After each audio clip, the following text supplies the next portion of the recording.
The air in Club Onyx felt thick with desperation, perfume, and ambition.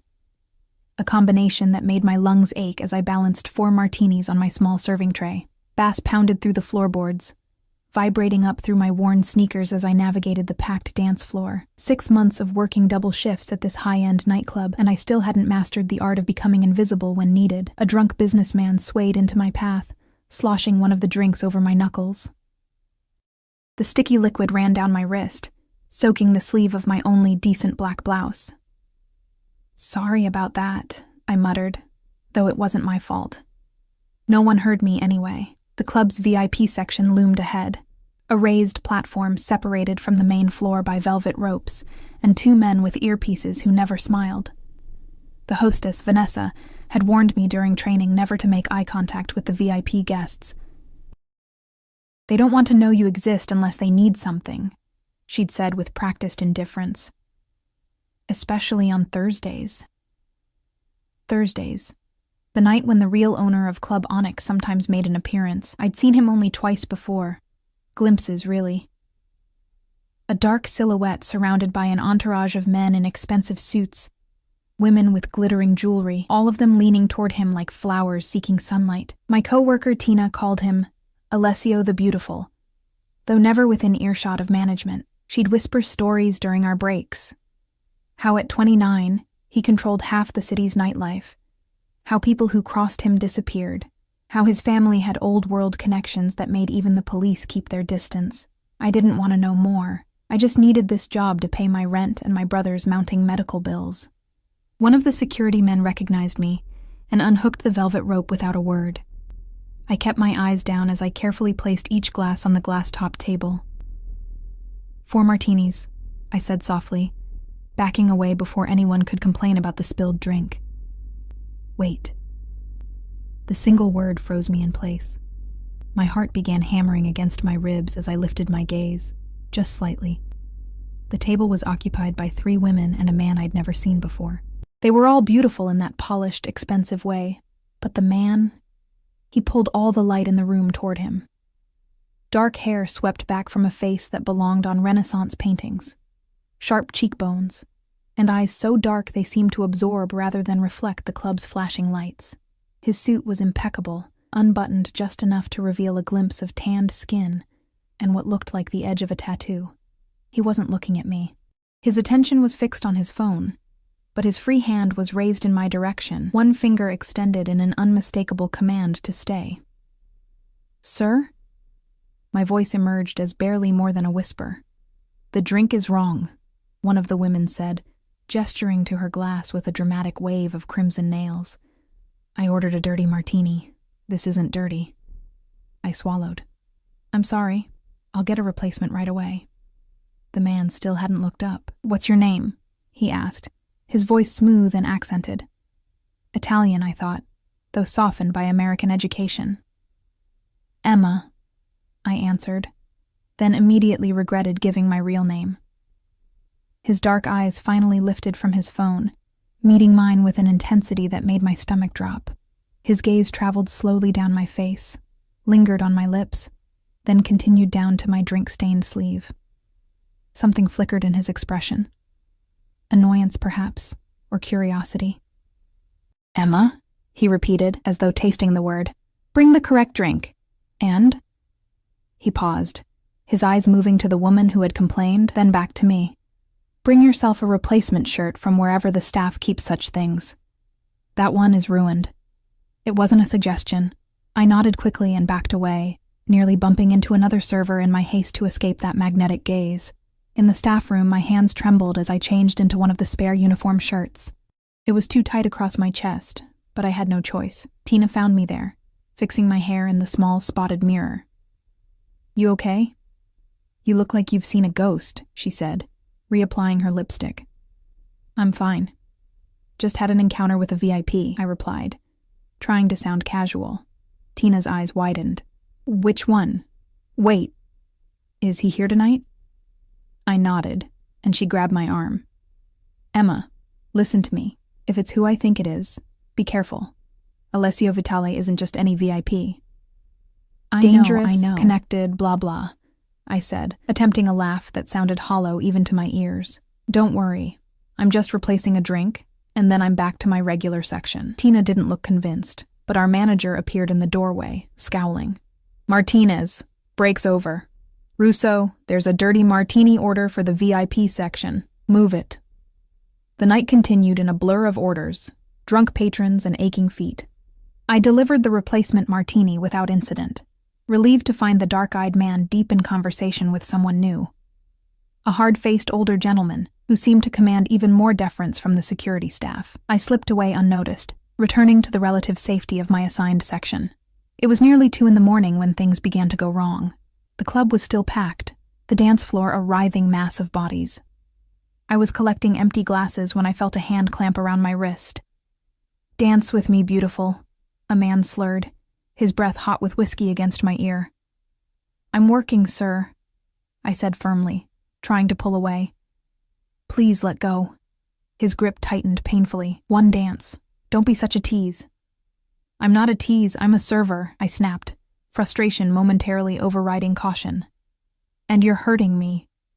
This only seemed to amuse him. He was younger than I'd first thought, probably mid-20s, with the entitled air of old money.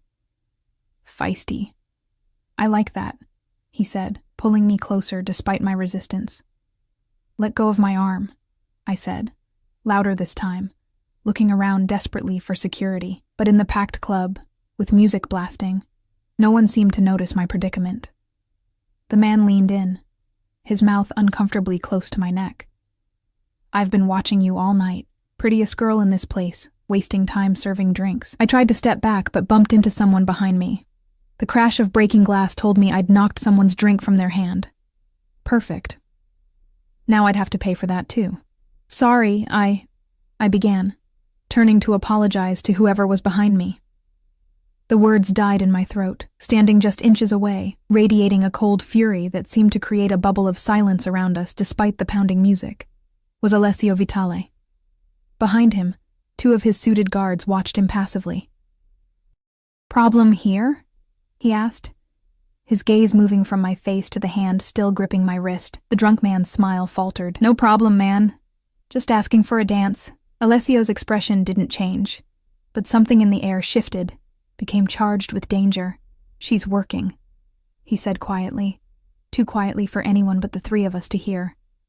"And she said no. Look, I don't want trouble," the man said, finally releasing my wrist. Didn't realize she was spoken for. A muscle in Alessio's jaw tightened. "Dance with me," he said suddenly, his eyes finding mine. When I hesitated, frozen in confusion, he leaned closer, his lips nearly brushing my ear as he whispered, "Dance with me. He'll see you're taken." And just like that, everyone around us stopped watching. It was as if an invisible barrier had formed, eyes sliding away from us as though it was dangerous even to look.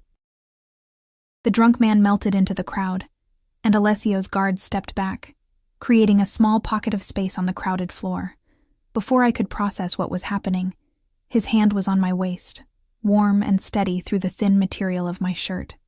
His other hand took mine, and I found myself being guided into a slow dance that was entirely at odds with the fast electronic beat pulsing through the club. I should get back to work," I managed to say, though my body betrayed me by fitting itself against his with embarrassing ease. "Your shift ended 10 minutes ago," he replied, his accent thickening slightly. "Marco already cleared it with your manager." Marco must be one of his men. The casual display of power, rearranging my schedule without my knowledge, should have alarmed me. Instead, I felt a treacherous flutter of excitement in my stomach. "Why are you doing this?" I asked, my voice barely audible over the music. His dark eyes studied my face. Up close, I could see flecks of amber in their depths. "Perhaps I don't like seeing my employees harassed," he said. I could have handled it. A ghost of a smile touched his lips. "I'm sure you could have, Emma, but now you don't have to." The way he said my name sent a shiver down my spine. We moved together for several more beats, his hand warm and firm at the small of my back. I was acutely aware of how we must look. The club owner dancing with a nobody server in a borrowed shirt. People are going to talk, I said, suddenly anxious. Let them, he replied with casual indifference. It will keep you safer. Safer. The word hung between us, loaded with implications I wasn't ready to examine. The song changed, the beat becoming faster, but Alessio maintained our slower rhythm for a moment longer. Then, with a fluid movement that spoke of years of training, he spun me once before bringing me back against his chest. His face was inches from mine now, his eyes searching, contemplating something that made the air between us feel electric. Thank you for the dance, Emma Russo, he said softly, finally releasing me. I'll have Marco drive you home. How do you know my last name? I asked, a chill replacing the warmth of his touch. That ghost of a smile again. I know all my employees. He reached into his pocket and withdrew a business card, pressing it into my palm. If anyone bothers you again, inside this club or outside it, you call this number, day or night. Before I could respond, he was gone, swallowed by the crowd, his guards falling in step behind him. I looked down at the card in my hand. It was blank except for a phone number embossed in simple black text. What I didn't know then, as I clutched that card like a talisman on the silent ride home in a car worth more than a year of my salary, was that this night, this dance, had set something irrevocable in motion. That the next day would bring a revelation that would shatter the careful, struggling life I'd built. That Alessio Vitale had recognized something in me I didn't yet see in myself, and that his protection would become both my salvation and my greatest danger. Sleep evaded me that night, my thoughts circling back to the dance, to dark eyes, and the whispered words that had scattered onlookers like autumn leaves. By the time dawn filtered through my thin curtains, I'd convinced myself that the encounter had been magnified by exhaustion and the surreal atmosphere of the club. In daylight, it would shrink to its proper proportions, just a brief, strange interaction with my employer. I pushed aside the memory of how perfectly my hand had fit in his, how the scent of his cologne, something woodsy and expensive, had lingered on my borrowed shirt. The apartment I shared with my brother Jay was quiet as I made coffee. He'd been asleep when Marco dropped me off, and I was grateful. How would I have explained the sleek black Bentley idling outside our rundown building, the suited driver who'd insisted on watching until I was safely inside? I checked my phone, a text from the hospital confirming Jay's appointment that afternoon. The experimental treatment was our last hope. Draining what little savings we had, I'd need to pick up extra shifts this week. My fingers brushed against Alessio's card, still in my pocket. I pulled it out, running my thumb over the embossed number. In the harsh morning light, it seemed like evidence of a dream, or a warning. The sound of shuffling feet pulled me from my thoughts. Jay appeared in the kitchen doorway, his once athletic frame now thin, leaning heavily on a cane. At 24, just 2 years younger than me, my brother looked decades older, the aggressive form of multiple sclerosis stealing his strength with cruel efficiency. "You're up early," he said, his smile tight with the pain he tried to hide. "Rough night at work?" I pushed the card deep into my pocket. "Just the usual drunk businessmen," I replied, pouring him coffee. "How'd you sleep?" "Better. Those new meds might be working." He lowered himself carefully into a chair. "You left your uniform shirt on the bathroom floor. It's got something spilled all over it." The memory of the drink sloshing over my hand flashed through my mind. "Yeah, occupational hazard. I'll soak it later." Jay studied my face with the intensity that illness had sharpened in him. "Something happened," he said, not a question. "You've got that look." "What look?" "The one where you're trying to decide whether telling me something will make me worry." I sighed. No point hiding things from Jay. He'd always read me too easily. "I danced with the club owner last night." His eyebrows shot up. "The mysterious Alessio, the one your coworker is always gossiping about?" "It wasn't like that," I said quickly. "Some guy was harassing me, and Alessio stepped in. The dance was just to make the guy back off." Jay's eyes narrowed. "And that's all?" "That's all," I confirmed, though the weight of the card in my pocket felt like a lie. He was just protecting his employee, probably worried about a lawsuit. Jay didn't look convinced, but let it drop. We spent the morning in comfortable silence. Him working on freelance graphic design projects he could still manage on good days. Me catching up on bills and laundry before his appointment. It was nearly noon when my phone buzzed with a text from an unknown number. "Did you get home safely?" My heart stuttered. I stared at the message, then at the business card beside my phone. The numbers matched. "Yes. Thank you for the ride," I replied after several minutes of deliberation. The response came immediately. "Good. Your brother has treatment today, correct?" Ice filled my veins. I'd never mentioned Jay to Alessio. Never discussed my brother's illness or our schedule with anyone at the club. "How do you know that?" I typed with trembling fingers. 3 dots appeared, disappeared, appeared again. "Finally, I make it my business to know about people who interest me. A car will be waiting at 2 p.m. to take you both to the hospital. The driver's name is Paolo." I nearly dropped the phone. "That's not necessary," I wrote back quickly. "It's already arranged. Paolo will wait as long as needed and bring you both home afterward." I stared at the message, unsure how to respond. The presumption should have angered me. But beneath the shock was a flicker of relief. The bus ride to the specialized clinic was long and painful for Jay, with 3 transfers and too much walking. "Why are you doing this?" I asked. This time the answer took longer to arrive. "Because I can. And because you looked tired last night, Emma. Let someone help you for once." The message hit too close to a truth I barely admitted to myself. How exhausted I was. How close to breaking under the dual burdens of work and Jay's care. But accepting help from Alessio Vitale seemed dangerous in ways I couldn't articulate. Before I could respond, another text arrived. "This isn't conditional. No strings. Just a car service when you need it." I showed the messages to Jay, who read them with an inscrutable expression. "What do you think?" I asked. He shrugged, wincing slightly at the movement. "I think that bus ride is killing me, Em. And I think you've been killing yourself trying to handle everything alone. But we don't know this man," I protested weakly. Jay's smile was tired but genuine.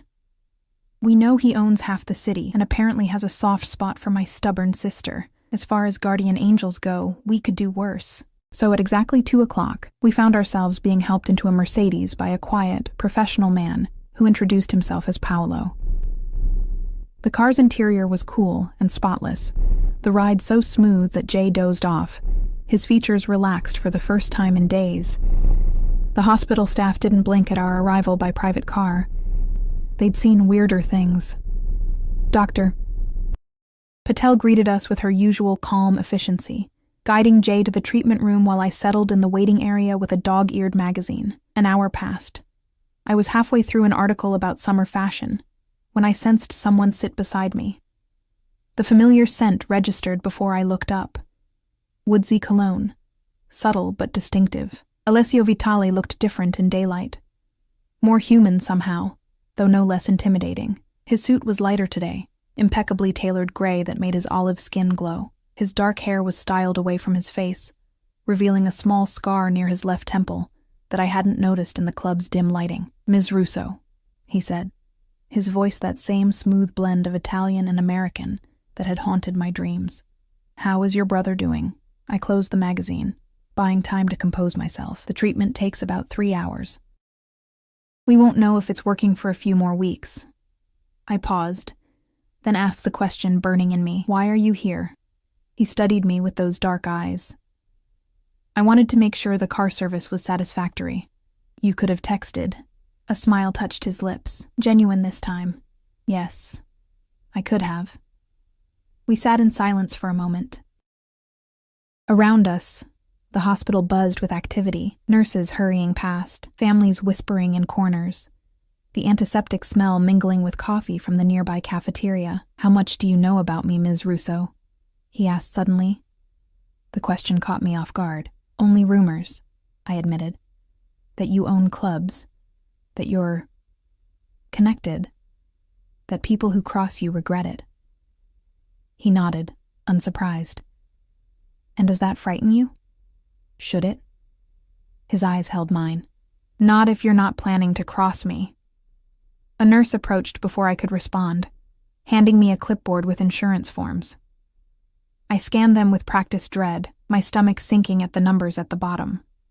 Even with our coverage, the copay for today's treatment was more than I'd make in a week of shifts. Alessio watched me silently, his gaze taking in my furrowed brow, the way I bit my lip as I calculated what bills could be delayed this month. "This treatment," he said quietly after the nurse left. "It's experimental." I nodded reluctantly, but promising.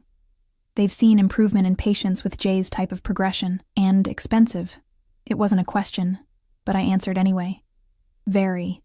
But worth it if it gives him more time, more quality of life. Alessio's expression softened almost imperceptibly. "Family is everything," he said, the words carrying a weight that suggested personal meaning. "You would do anything for him. He's all I have," I replied simply.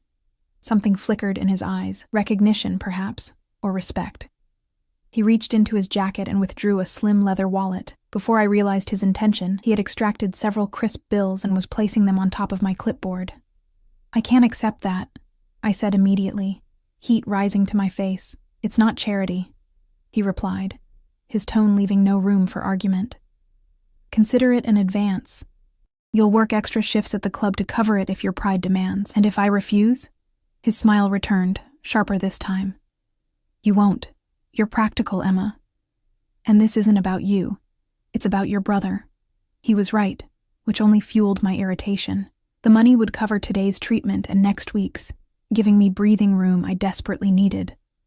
Still, accepting felt like crossing a boundary, acknowledging a connection to this man that extended beyond employer and employee. "I'll pay you back," I said finally, sliding the money into my purse before I could change my mind. "Every cent." "I know you will." He stood, buttoning his jacket with an elegant movement. "Paolo will wait for you, no matter how long the treatment takes. Use the car whenever your brother has appointments." "I don't understand why you're doing this," I said, rising to face him. For a moment, something raw and unguarded crossed his features. "Perhaps I recognize something of myself in you, Emma Russo. The lengths one will go to protect family." He checked his watch. Platinum, I noticed, with a subtle diamond at the 12. "I have meetings this afternoon, but I'd like to continue our conversation. Have dinner with me tomorrow night." It wasn't phrased as a question, and that alone should have made me refuse. Instead, I found myself asking, "What time?" 7. "Paolo will pick you up." Why, he reached out, his fingers brushing a strand of hair from my face with unexpected gentleness. "Wear something nice. But don't worry about impressing me. You already have." He was gone before I could process his words, leaving behind only the lingering scent of his cologne and the confusing tangle of emotions in my chest. Fear, gratitude, and something more dangerous. Curiosity about the man behind the reputation, the one who'd recognized my exhaustion when I'd thought I was hiding it so well. When Jay emerged from treatment, pale but smiling, I told him only that the car would be available for all his future appointments. The money, and the dinner invitation, I kept to myself. My brother had enough to worry about, without adding my strange new connection to a man whose very name made people in our neighborhood cross themselves. That night, as I sorted through my meager wardrobe for something that could be considered nice by Alessio Vitale's standards, I received one final text. "Rest well, Emma. Tomorrow will be illuminating for both of us." I stared at the message for a long time, wondering what revelations awaited me, wondering if I was stepping willingly into a beautiful trap, or if, as Jay had suggested, I'd somehow found a guardian angel in the most unlikely of forms. Either way, I knew with bone-deep certainty that after tomorrow night, nothing would be the same. The next day passed in a blur of anticipation and doubt. I called in sick to my morning shift at the coffee shop where I worked before my club hours, spending the extra time scrubbing our apartment and helping Jay with his physical therapy exercises. He watched my nervous cleaning with knowing eyes, but asked no questions. When I finally confessed about the dinner invitation, his only response was a thoughtful nod. "Just be careful, Em," he said, his voice gentle. "Men like that are used to getting what they want." "It's just dinner," I insisted, though we both knew better. At 6, I stood before our bathroom's spotted mirror, barely recognizing myself. The black dress was a relic from another life, purchased years ago for a gallery opening when I still believed my art degree might lead somewhere. It was simple but elegant, with a neckline that hinted rather than revealed, and a hem that fell just above my knees. I'd swept my dark hair into a low chignon, applied makeup with a careful hand, and borrowed Jay's mother's earrings, small pearls that had somehow survived our many moves and financial crises. "You look beautiful," Jay said from the doorway, leaning on his cane, like Mom. The comparison brought unexpected tears to my eyes. Our mother had been dead for 5 years now, a sudden aneurysm taking her before she could see what had become of her children. One fighting a degenerative disease, the other abandoning her dreams to pay medical bills. "She'd be proud of you," I said, blinking back the moisture. "Of how brave you are." Jay's smile was sad. "She'd be proud of both of us. But she'd also tell you to live a little, Em. You've put your life on hold for 2 years now." Before I could respond, my phone buzzed with a text from Paolo. He was waiting downstairs. The car ride was silent, except for the soft classical music playing through hidden speakers. Paolo's eyes met mine occasionally in the rearview mirror, his expression unreadable. We drove toward the city center, then veered east toward the river, finally stopping before a restored Victorian mansion set back from the street behind wrought iron gates. "Mr. Vitale's residence," Paolo explained, coming around to open my door. "He prefers to dine at home." Home, not a restaurant with witnesses, but his private space. The realization should have alarmed me more than it did. Instead, I felt a flutter of curiosity as I followed Paolo up the stone path to massive double doors. The interior was a study in refined masculinity, dark woods, leather furnishings, and subtle lighting that created pools of warmth in the high-ceilinged entryway. Art hung on the walls, not the generic pieces I'd expected, but original works that drew the eye and challenged the mind. I recognized a Caravaggio reproduction in the hallway, the chiaroscuro effect creating dramatic shadows that seemed appropriate for this house and its owner. "Mr. Vitale is in the study," Paolo said, gesturing down a corridor. "First door on the right. He asked that you join him there." Left alone, I took a deep breath and made my way toward the indicated door. It stood slightly ajar, warm light spilling into the hallway. I knocked gently. "Come in, Emma." Alessio stood by a window overlooking a garden illuminated by discreet landscape lighting. He wore dark trousers and a crisp white shirt, open at the collar, and with sleeves rolled to reveal strong forearms marked with an intricate tattoo. Something in flowing script that disappeared beneath the fabric. In one hand, he held a crystal tumbler containing amber liquid. He turned as I entered, his eyes traveling over me in a slow appreciation that made my skin warm. "You look lovely," he said, setting his glass down on a side table. "That color suits you." "Thank you," I replied, fighting the urge to fidget under his gaze. "Your home is beautiful. Please sit." He gestured to a pair of leather armchairs positioned near a fireplace where flames danced over real logs. "Would you like a drink? Wine, perhaps?" I nodded, grateful for something to do with my hands. "White, if you have it." He moved to a small bar cabinet and poured wine from a chilled bottle into a delicate glass. When he handed it to me, our fingers brushed briefly, sending an unexpected current up my arm. "You seem nervous," he observed, reclaiming his own drink before sitting opposite me. "I'm having dinner with a man I barely know, in his private home, after he's taken an unusual interest in my family's medical situation," I replied with more candor than I'd intended. Nervousness seems appropriate. A smile played at his lips. Direct. "I appreciate that quality. Why am I here, Mr. Vitale?" I asked, taking a sip of wine, crisp and expensive, like everything else in this room. "Alessio, please." He leaned back, studying me. "And you're here because I wanted to speak with you away from the club, away from curious eyes and ears." "About what?" He was silent for a moment, his dark gaze contemplative. "Do you believe in fate, Emma? In invisible threads that connect certain lives, pulling them toward each other despite circumstances or logic?" The question was unexpected, almost philosophical. "I believe in coincidences and choices," I answered carefully. "And consequences. Your brother's illness. That was neither choice nor consequence. Just cruel chance." I stiffened. "I don't want to discuss Jay's condition." "Of course." He inclined his head in apology. I only mention it because it relates to why you're here. He stood, moving to a desk where he withdrew a folder.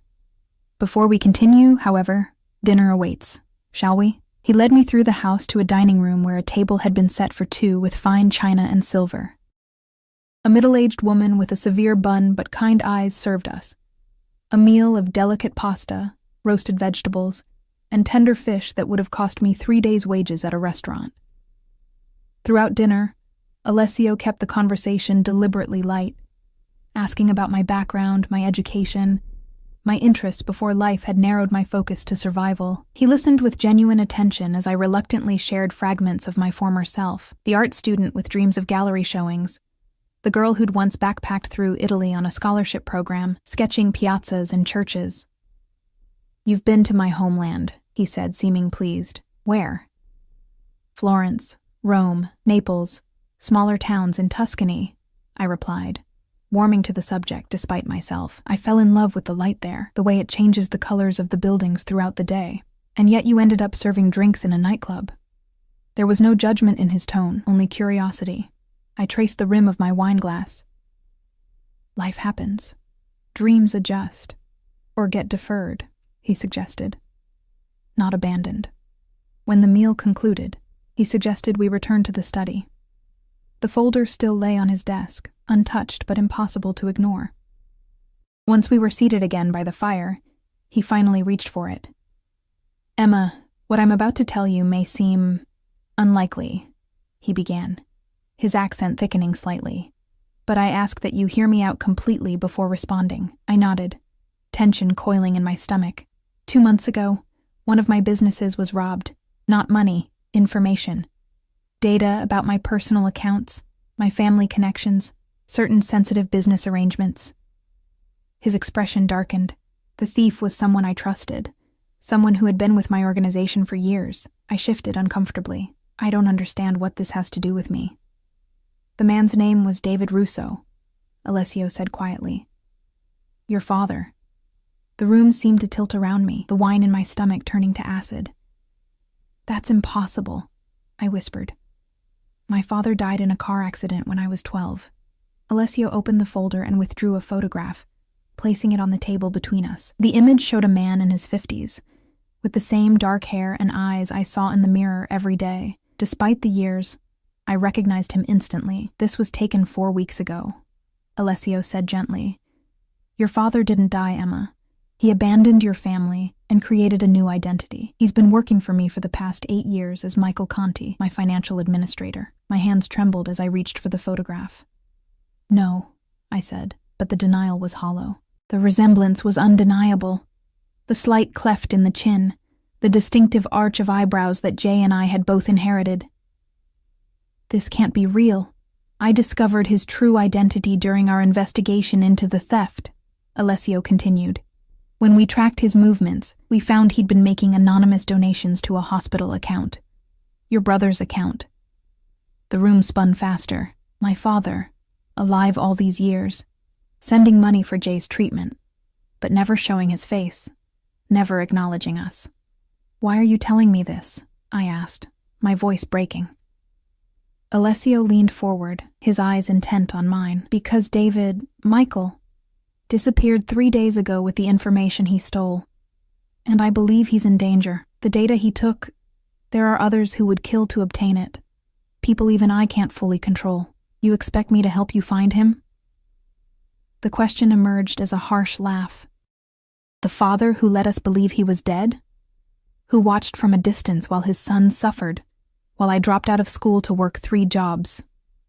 I expect nothing, Alessio replied evenly, but I'm offering you a chance to confront him, to get answers to questions you must have carried for years, and perhaps to save his life. Why would you involve me in this? Why not handle it yourself, with your resources? I gestured vaguely, encompassing his obvious wealth and power. Because despite everything, he protected you and your brother in his way. Those donations kept your family afloat when your mother died, paid for experimental treatments insurance wouldn't cover. Whatever his reasons for disappearing, he never stopped watching over you. The revelation hit me like a physical blow.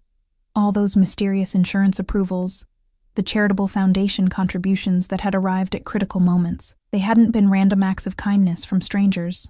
They'd been from the father who'd chosen to vanish from our lives. I don't owe him anything, I said, anger finally breaking through the shock. No, Alessio agreed. You don't. But I'm not asking for his sake, Emma. Then whose?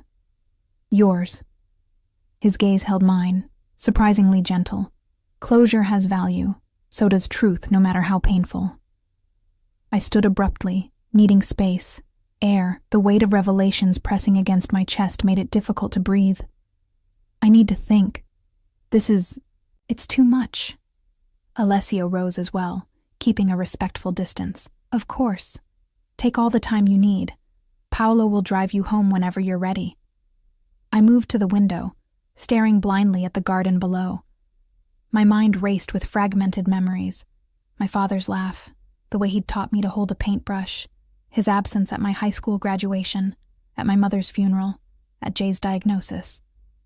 Why did you dance with me? I asked suddenly, turning back to face him. That night at the club, you already knew who I was, didn't you? Something flickered across his face. Hesitation, perhaps, or reluctance to reveal too much. Yes, he admitted. I knew your name, your connection to David. I'd been observing you, trying to determine if you were involved in his schemes. And was I? In your determination? No. The answer came without hesitation. You are exactly what you appear to be, a woman sacrificing everything for her brother, carrying burdens that would break most people. So the dance, the car service, this dinner, it was all to get to my father through me? Alessio moved closer, close enough that I could smell his cologne, feel the heat radiating from his body. It began that way, he said softly, a strategic approach to a potential asset.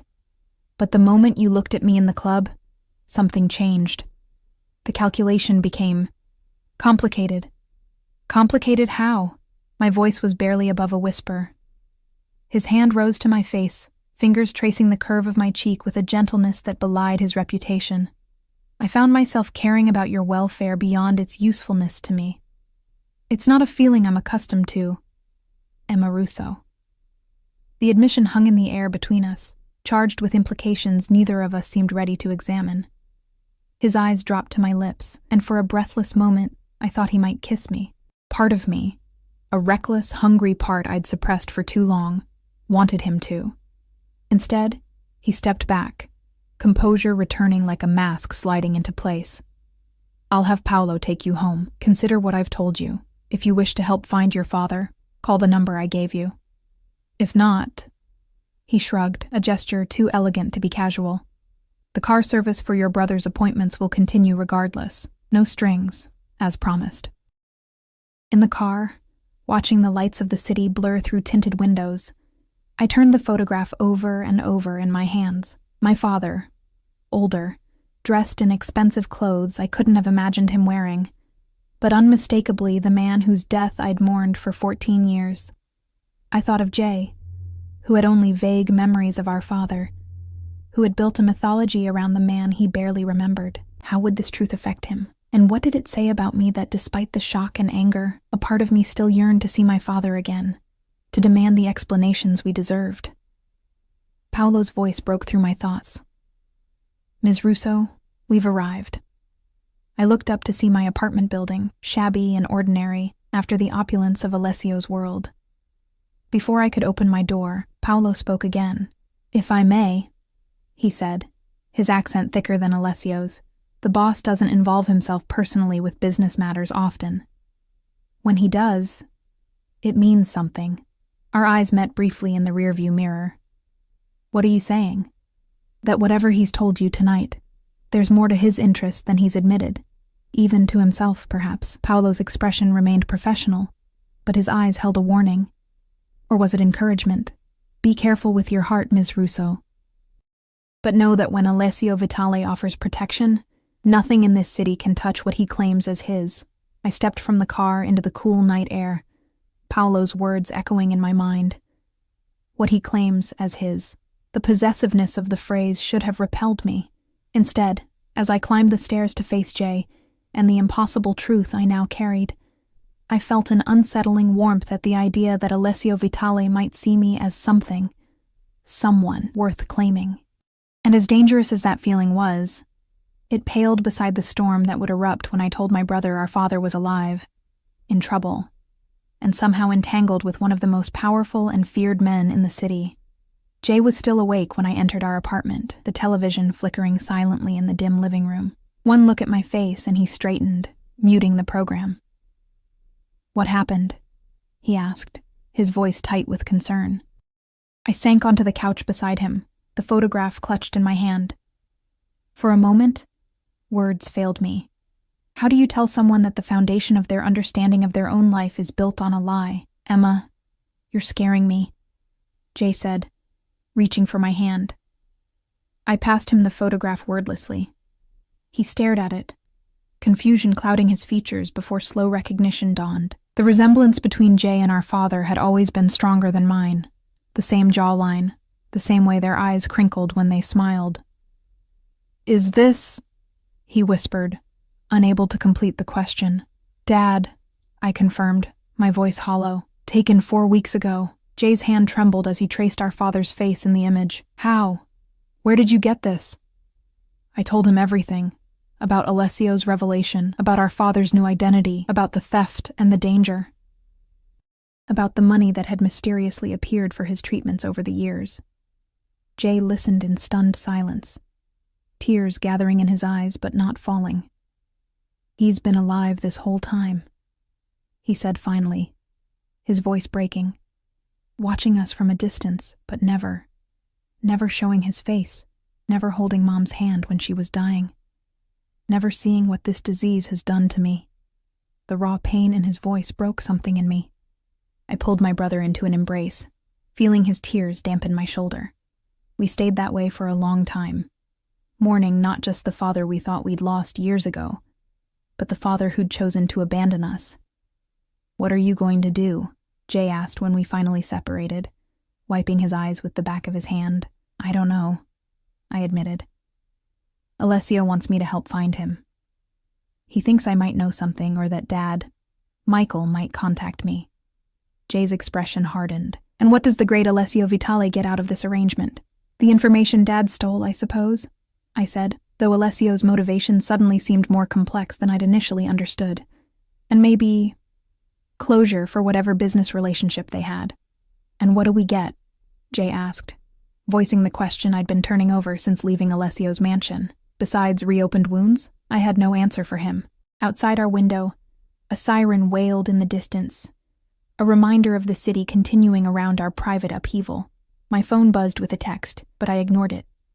"I need to sleep," Jay said finally, exhaustion evident in the slump of his shoulders.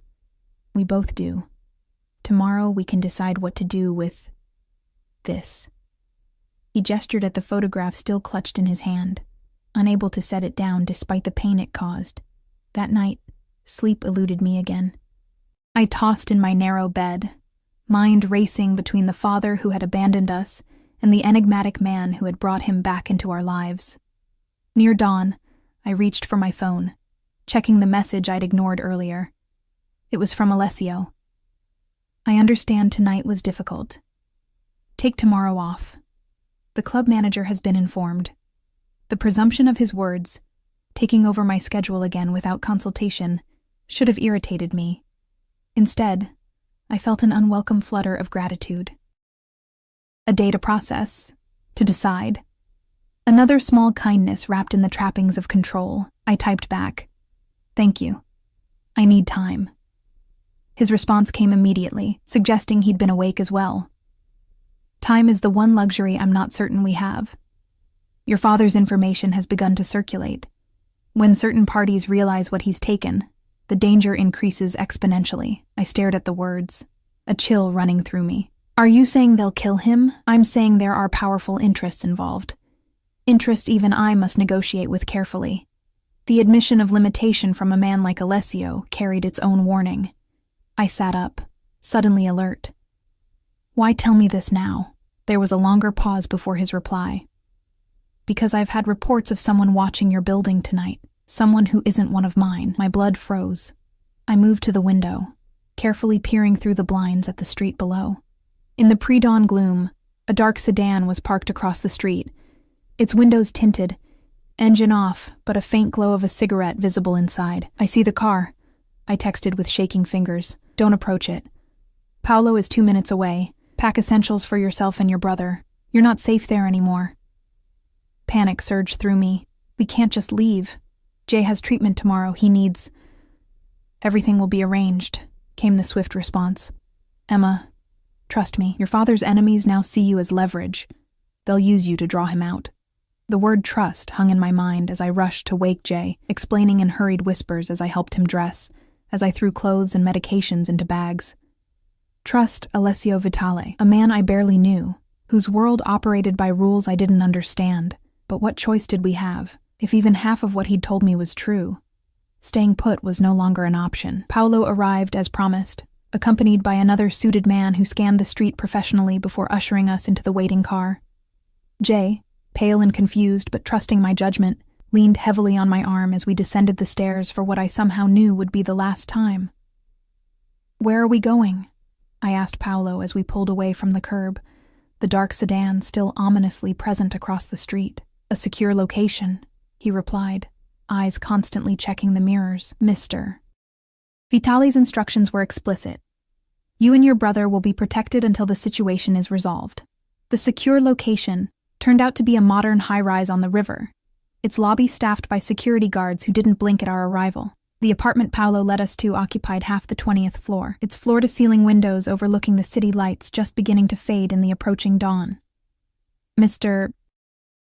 Vitale will join you shortly," Paolo said, setting our bags down in a spacious living area decorated in neutral tones. "The kitchen is stocked. There are 2 bedrooms down that hallway, each with its own bathroom. Please make yourselves comfortable." After he left, Jay sank onto a leather sofa, his face drawn with fatigue and confusion. What the hell is happening? Who is this guy to you?" "I honestly don't know," I said. The events of the past few days spinning around me like a surreal dream. My boss, maybe my father's enemy, maybe our protector. "Or maybe he's using you to get to Dad," Jay suggested. "Always the more practical of us despite his illness." "Have you considered that?" I had, of course. But something in the way Alessio had looked at me, the gentle touch of his fingers against my cheek, suggested motives more complex than simple manipulation. Or perhaps that was exactly what a man like him wanted me to believe. The sun had fully risen by the time a soft knock announced Alessio's arrival. He entered without waiting for a response, dressed in another impeccable suit despite the early hour, his expression grave as he took in Jay's exhausted form on the sofa and my own disheveled appearance. "I apologize for the disruption," he said, his accent more pronounced than I'd yet heard it. "But it was necessary. The men watching your building are connected to a rival organization that has been trying to obtain the information your father stole." "And what exactly is this information?" Jay asked, his voice sharper than usual. "What was so important that it's put us in danger?" Alessio's gaze moved between us, assessing. "Financial data," he said finally. "Banking details, client lists, certain sensitive business connections. But more importantly, evidence of a mole within my organization who's been feeding information to my competitors for years." "And you think that mole is our father?" I said, the pieces falling into place. "I know it is," Alessio replied, his tone hardening slightly. "The question is who he's working for now, and what he plans to do with what he's taken." Jay leaned forward, wincing at the movement. "Why would he steal from you after 8 years? Why now?" A shadow crossed Alessio's face. "That is what I hoped your sister might help me understand." "I haven't spoken to him in 14 years, I reminded him. "I thought he was dead." "Yes, but he's been watching you. The hospital donations prove that much." Alessio moved to the window, gazing out at the city below. "People who maintain secret surveillance often leave patterns, traces. Has anything unusual happened recently? Unexpected encounters? Strange messages?" I started to shake my head, then paused, a memory surfacing. "About a month ago, I got a card in the mail. No return address, just my name. Inside was a sketch of the fountain in Florence where I used to sit and draw during my study abroad. I thought it was from an old classmate. Alessio turned sharply. Do you still have it? It was in my apartment, I said, regret washing over me. I didn't think to grab it when we left. I'll send someone to retrieve it, he said, already reaching for his phone. After a brief conversation in rapid Italian, he returned his attention to us. Your brother's medical care will continue without interruption. I've arranged for a specialist to come here this afternoon. Jay's eyebrows rose. Here? A doctor is just going to make a house call to some random apartment? A small smile touched Alessio's lips. Dr. Patel has been generously compensated for the inconvenience. She'll bring the necessary equipment for your treatment. The casual display of power and influence, bringing medical professionals to private residences with a single phone call, was another glimpse into Alessio's world, a world where money and connections removed ordinary obstacles. And how long do you expect us to stay here? I asked, gesturing around the apartment. We have jobs, lives. Your jobs will hold, Alessio replied with that same calm certainty. As for how long, that depends on how quickly we can locate your father. And what happens when you find him? Jay asked. The question I'd been afraid to voice. Alessio's expression became unreadable. That depends on his willingness to cooperate. The implication hung in the air, cold and threatening.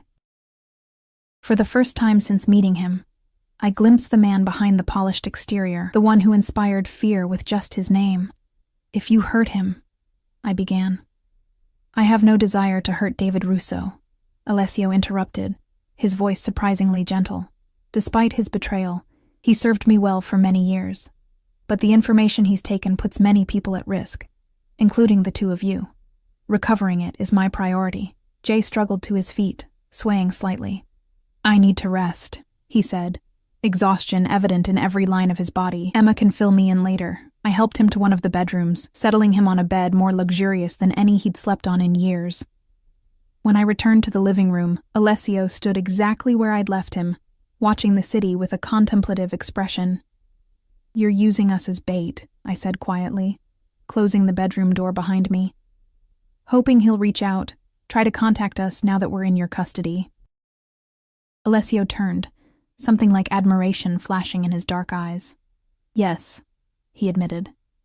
But I'm also protecting you from those who would use you in exactly the same way, with far less care for your well-being. The lesser of two evils, then, if you prefer to see it that way. He moved closer, close enough that I could see the faint shadow of stubble on his jaw, smell the now familiar scent of his cologne. But I meant what I said about caring for your welfare, Emma, beyond its usefulness to me. I held his gaze, searching for deception. Prove it. Tell me the whole truth about my father. What really happened 14 years ago? Why did he fake his death and abandon his family? Alessio's expression tightened. That is not my story to tell. Convenient, I said bitterly. No, respectful, he countered. Some truths can only be shared by those who live them. Your father owes you that explanation himself. Before I could argue further, his phone rang. He answered with a curt greeting, listening intently before his expression darkened. After a brief exchange in Italian, he ended the call. What is it? I asked, dread pooling in my stomach. Alessio's eyes found mine. Something like concern. Or was it possession? Flaring in their depths. Your father has made contact. He wants to meet. With you? With you. Alessio's jaw tightened. Alone. Absolutely not, Alessio said, his voice cutting through the stunned silence that had followed his announcement. It's too dangerous. I stood my ground, arms crossed over my chest. You don't get to decide that. He's my father. He's a thief who stole sensitive information and put a target on his own children's backs, Alessio countered, anger making his accent thicker. And now he wants you to meet him alone? It's a trap, Emma. For whom? I challenged. For me? Or for you? Alessio's jaw worked as he struggled to maintain his composure. 2 hours had passed since the call, and we'd been circling this argument with increasing intensity. In the bedroom, Jay was still sleeping, unaware of the new development. Think about it, Alessio said, modulating his tone with visible effort. Why contact you now, after 14 years of silence? After watching from a distance while you and your brother struggled? He could have revealed himself at any time. His logic was sound, which only fueled my frustration. Maybe he's trying to protect us, I suggested. Maybe he thinks explaining will help us understand why he did what he did. Or maybe someone is holding a gun to his head while he makes this call, Alessio replied bluntly. Maybe they're using him to get to you. And through you, to me. I sank onto the sofa, suddenly exhausted. Outside, the afternoon sun glinted off distant skyscrapers, the city continuing its ordinary rhythm while my world tilted on its axis. What would you have me do then? I asked, defeat creeping into my voice. Ignore my father's first direct contact in 14 years? Alessio sat beside me, close enough that I could feel the warmth radiating from his body, but not touching me. No, he said quietly. I would have you meet him, but with protection. My protection. He specifically said to come alone. And I'm specifically saying that's not an option. His tone brooked no argument, but his eyes had softened. Emma, please, trust me in this, if nothing else. I've lived in this world all my life. I understand its dangers in ways you cannot. There was that word again, trust. Such a simple concept, so impossibly complicated between us. If I agree to your protection, I said slowly, I need your promise that you won't hurt him, that you'll let me speak to him first, alone, even if you're nearby. Alessio considered this, his expression grave. I'll give you 5 minutes alone with him before I or my men intervene. And I promise no harm will come to him from me or mine unless he poses a direct threat. It was the best compromise I was likely to get. I nodded, suddenly aware of how close we were sitting, how the tension between us had shifted from antagonistic to something more complex, more dangerous. Why do you care what happens to me? I asked. The question that had been burning in me since that first dance. The truth, Alessio, not some line about business interests or strategic assets. For a moment, I thought he wouldn't answer. Then his hand rose to my face, fingers tracing the curve of my cheek with unexpected tenderness. Because you remind me of someone I used to know, he said softly. Someone who sacrificed everything for family, who faced impossible choices with courage. Someone I couldn't save. His eyes held mine, vulnerability showing through the cracks in his carefully maintained facade. And because when I saw you that night in the club, something I thought long dead stirred back to life. The raw honesty in his voice caught me off guard. Before I could respond, the bedroom door opened, and Jay appeared, leaning heavily on his cane. I heard raised voices, he said, eyes moving between us, noting our proximity with raised eyebrows. What's happening now? I explained the situation while Alessio maintained a respectful distance, his expression once again composed. Jay listened without interrupting, his face growing more troubled with each detail. So our father, who's been playing dead for 14 years, suddenly wants a family reunion, he summarized when I'd finished, in the middle of whatever criminal mess he's created. And you're considering going? Put that way, it did sound insane. I need answers, Jay. My brother's expression softened. I know you do. We both do. But not at the cost of your safety. She will be safe, Alessio interjected, his tone leaving no room for doubt. I'll personally ensure it.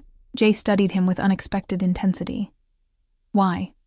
What's my sister to you, Vitale? The question hung in the air, charged with implications neither Jay nor I had voiced aloud. Alessio met my brother's gaze without flinching. Someone worth protecting, he said simply. Jay held his stare for a long moment, before nodding once, a grudging acknowledgement. If she goes, I go too. Jay, no, I protested immediately. Your condition has nothing to do with this, he interrupted firmly. He's my father too, Emma. And if there's danger, we face it together. That's what we've always done. Alessio surprised me by nodding. We can arrange it safely. A controlled environment, with medical support nearby if needed. He turned to me. The meeting is set for tonight, 9 o'clock at the Botanical Gardens, the conservatory. A public place, I noted. Closed to the public after 7, Alessio corrected, but accessible with the right connections. Neutral ground, relatively speaking. My men will secure the perimeter before you arrive. The next few hours passed in a blur of preparation. Dr. Patel arrived as promised, administering Jay's treatment in the apartment's spare bedroom with equipment that appeared as if by magic. Alessio left briefly, returning with clothes for both of us. Items from our apartment, including the card I'd mentioned, now sealed in a plastic evidence bag. By 8:30, tension had drawn everyone tight as bowstrings. Jay sat beside me in the back of Alessio's car, his face pale but determined. Alessio himself sat across from us, speaking occasionally into his phone in rapid Italian, coordinating his men's movements with the precision of a military commander. The botanical gardens were eerily beautiful at night, the path to the conservatory lit by small ground lights that cast strange shadows through exotic plants. 2 of Alessio's men flanked us as we approached the glass structure, its interior illuminated to reveal a jungle of tropical foliage. "Remember," Alessio said quietly as we reached the entrance, "5 minutes alone, then I come in, regardless of what's happening. If anything feels wrong, anything at all, you call out immediately." I nodded, too nervous to speak. Jay squeezed my hand, his presence steadying despite his own physical weakness. "We'll be right outside," Alessio assured us, his eyes lingering on mine for a moment longer than necessary. "Be careful." The air inside the conservatory was warm and humid, heavy with the scent of flowers and damp earth. Our footsteps echoed slightly on the stone path as we moved deeper into the artificial jungle. He was waiting by the central fountain, older than in the photograph but unmistakably our father. David Russo, now Michael Conti, stood with his back very straight, hands clasped before him. When he saw us, something like pain flashed across his face. "Emma," he said, his voice exactly as I remembered from childhood. "Jay." His eyes lingered on my brother's cane, grief evident in his expression. "You came together. I should have known you would. Did you really think I'd come alone?" I asked, anger suddenly displacing nervousness. "After 14 years of letting us think you were dead?" He flinched as though I'd struck him. "I deserve that. I deserve much worse." "Why?" Jay asked, the single word containing a lifetime of abandonment and pain. "Why did you leave us? Leave Mom? She died thinking she was a widow." Our father's eyes closed briefly, genuine anguish contorting his features. "Because I thought it was the only way to keep you all safe." "Safe from what?" I demanded. "From the life I'd become entangled in," he replied, gesturing vaguely around us. "From the debts I'd accumulated, the promises I'd made to dangerous people. People who wouldn't hesitate to use my family as leverage. People like Alessio Vitale," Jay suggested. A bitter smile twisted our father's mouth. Vitale was the least of my concerns back then. He was still making his way up in the organization, just beginning to build his empire. He shook his head. "No, there were others. Men without his code, men who would have thought nothing of hurting a child to send a message. So you faked your death," I said flatly. "Left us to struggle alone, watched from a distance while Mom worked herself to death trying to support us. While Jay got sick. I never stopped watching over you," he insisted, desperation creeping into his voice. "The insurance payouts, the medical coverage, the mysterious donations, that was all me, working through channels that couldn't be traced back." "You could have come back," Jay said, his voice breaking slightly. "After Mom died, after I got diagnosed, we needed a father, not anonymous bank transfers." Our father moved toward us, stopping when I instinctively stepped back. "I couldn't risk it," he said softly. "By then, I was too deep in Vitale's organization. There was no clean way out. Until now," I said, understanding dawning. "Until you stole whatever information he's so desperate to recover." He nodded, a flash of something like pride crossing his features. "Leverage, insurance, a way out finally. At the cost of putting us in danger," I pointed out. "There are men watching our apartment. We had to flee in the middle of the night." Surprise registered on his face. "Vitale moved you? You're under his protection?" "No thanks to you," Jay said bitterly. Our father's expression darkened. "You don't understand. Vitale isn't who you think he is. He's—" "Time's up," came Alessio's voice from behind us. He emerged from the shadows like a predator, flanked by 2 of his men. His eyes were cold as he regarded our father. "Hello, Michael. Or should I say David?" Our father stiffened, but didn't appear surprised. I knew you wouldn't let them come alone. Unlike you, I don't abandon those under my protection, Alessio replied, his tone deadly soft. Where is the drive, David? Not here, our father said with a thin smile. Somewhere safe. Insurance, as I was explaining to my children. Insurance against what? I asked, looking between the two men. What exactly did you take? Our father's eyes never left Alessio. The truth. About the Callaway deal. About what really happened to Antonio Vitale 5 years ago. About where certain bodies are buried, literally and figuratively. Alessio's expression didn't change, but a muscle ticked in his jaw. Your children don't need to be involved in this, David. This is between you and me. They're already involved, our father countered. You've seen to that by bringing them into your web, by taking an interest in my daughter. Heat flooded my cheeks at the implication. Jay shifted beside me, tension radiating from him despite his physical weakness. What do you want? Alessio asked, cutting to the heart of the matter. What I've always wanted. Safety for my family, a clean slate. Our father's gaze shifted to Jay, softening with genuine concern. And the best medical care money can buy for my son. You had all of that working for me, Alessio pointed out. You were well compensated, protected. Your family received the benefits of your position, even if they didn't know its source, until Antonio died, our father said, something hard entering his voice. Until I saw what happens to those who know too much about the Vitale family business, a subtle change came over Alessio. A stillness that was somehow more threatening than any overt aggression. Antonio was my brother, he said quietly. His death was investigated by the police and ruled an accident. We both know it wasn't, our father replied. I looked between them, sensing undercurrents I couldn't fully comprehend. Who was Antonio? I asked.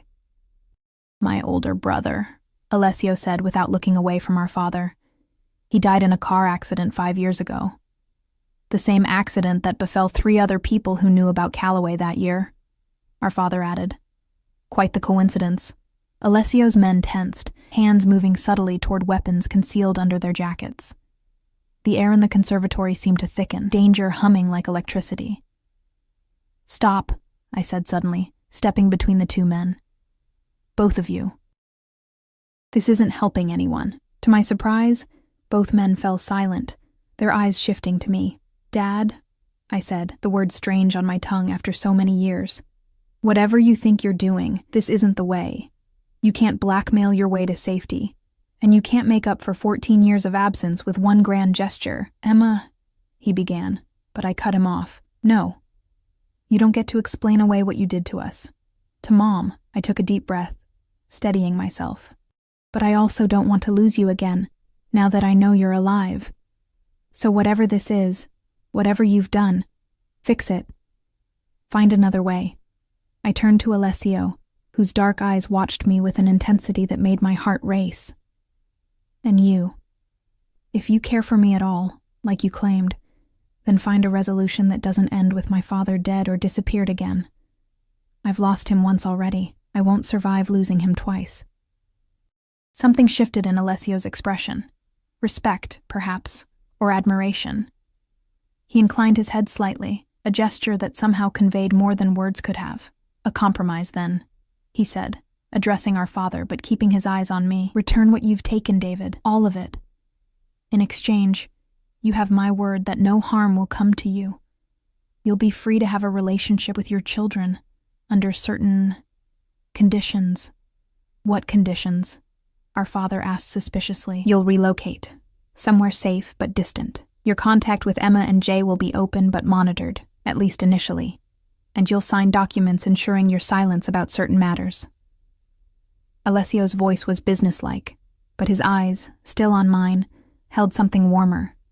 In return, I will personally ensure that Jay receives the best medical treatment available anywhere in the world. No expense spared. Our father's laugh was hollow. And I'm supposed to trust the word of Alessio Vitale? The man doesn't make deals with thieves.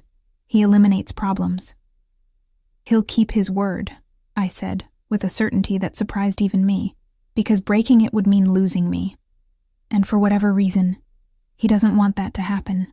Alessio's expression softened almost imperceptibly, confirmation that I'd read him correctly. "Is this really what you want, Emma?" our father asked, searching my face. "To trust your future to a man like him?" "I'm not trusting him with my future," I corrected. "I'm trusting him with yours. There's a difference." Jay moved to stand beside me, his hand warm on my shoulder. "We want you in our lives, Dad," he said quietly. "But not like this. Not as a fugitive. Not using us as pawns in whatever game you're playing." Our father looked between us, the children he'd abandoned and watched from afar for 14 years. Something crumbled in his expression. Pride, perhaps. Or resolve. "The drive is in a safety deposit box," he said finally. "Keys in my hotel room.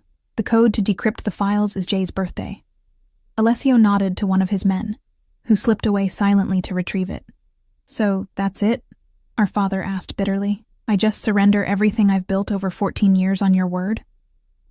"No," Alessio replied. "You surrender it for them." He gestured to Jay and me, for the chance to know your children again, for the opportunity to be a father instead of a shadow. The truth of his words hung in the humid air between us. Our father's shoulders sagged slightly, defeat and perhaps relief washing over his features. "I only ever wanted to protect them," he said softly. "So did I," Alessio replied, surprising me with his candor, though my reasons evolved over time.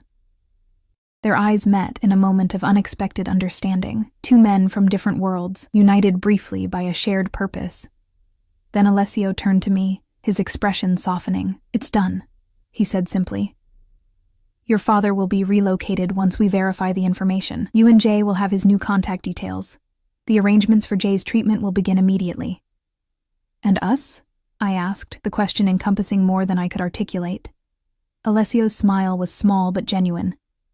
"That," he said softly, "is entirely up to you." 6 months later, the garden of the villa overlooking Lake Como was in full bloom. The scent of roses mingling with the earthy aroma of the lake. I sat on the terrace, sketchbook open in my lap, capturing the play of light on water, the mountains rising purple in the distance. Behind me, the sound of laughter drifted through open French doors. Jay and our father, engaged in a heated chess match. Jay's new treatment, pioneered at a Swiss clinic Alessio had connections with, had halted his disease progression. He still used a cane, but his strength was returning, his future suddenly expansive again. Our father, still Michael to the world, but David again to us, was learning how to be a parent after 14 years of absence. There were difficult conversations, tears and lingering anger, but also forgiveness, gradually offered and gratefully received. The monitoring Alessio had initially insisted on had eased over time, as trust cautiously rebuilt itself. My thoughts turned to Alessio himself, due to arrive that evening. His business frequently brought him to Italy, and when it did, he made time to visit. Our relationship had evolved in ways neither of us had anticipated that night at Club Onyx, moving from suspicion to grudging respect to something deeper, more complex. We were taking it slowly, both aware of the complications our histories created, the power imbalance we needed to carefully navigate. But when he looked at me with those dark eyes, when his hand found mine as we walked along the lake shore, I felt something I'd thought lost forever in the years of struggle and sacrifice. Hope. Hope that sometimes, even in the most unlikely circumstances, broken pieces could be reassembled into something new, something strong. The sound of tires on gravel announced his arrival. I set aside my sketchbook, feeling the familiar flutter in my chest, as his car appeared through the cypress trees lining the drive. He emerged like he belonged in this landscape, elegant, controlled, powerful. But when his eyes found me on the terrace, the smile that transformed his features was for me alone. "Emma," he called, climbing the steps to join me. I rose to meet him, remembering another time he'd called my name across a crowded club floor, another moment when everything had changed with a single word. "Dance with me. He'll see you're taken." As Alessio's arms encircled me, as his lips found mine in a kiss that tasted of promise and possibility, I realized the truth in those words. I had been taken, not as possession, but as choice. And in that taking, somehow, I had found myself again.